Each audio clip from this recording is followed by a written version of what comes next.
নমস্কার বন্ধুরা, বাসন্তী কুণ্ডু কিচেনে আপনাদের সকলে স্বাগত জানাই। আজকের আমি রাঁধবো কুমড়া শাকের ঝোল। কুমড়া শাক কেটে নিয়ে পরিষ্কার করে ধুয়ে রেখে দিয়েছি। তার মধ্যে দেবো আলু আর কাঁচা লঙ্কা দিয়ে ঝোল বানাবো। আপনারা ভিডিওটা শেষ পর্যন্ত দেখতে থাকুন। কড়া বসাই দিচ্ছি, তার মধ্যে একটু সর্ষের তেল দিয়ে দেবো।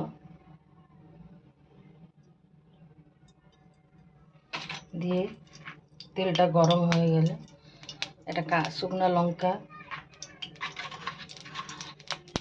একটু কালো জিরা দিলাম।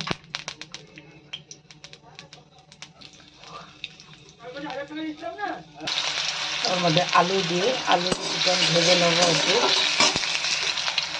তার মধ্যে দিয়ে দেবো কাঁচা লঙ্কা,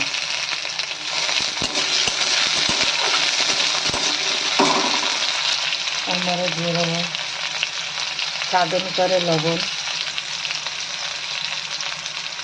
আর হলুদ।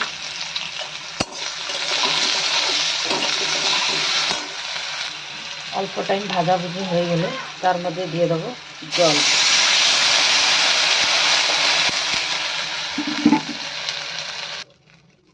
তার মধ্যে দিয়ে দেবো কুমড়ো কেটে রাখা কুমড়ো শাক।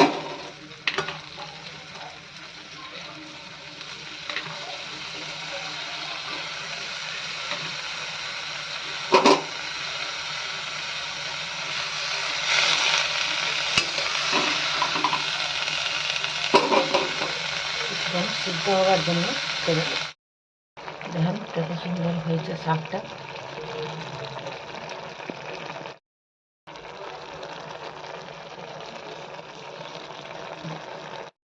দেখেন কত সুন্দর হয়েছে শাকটা ঝোল।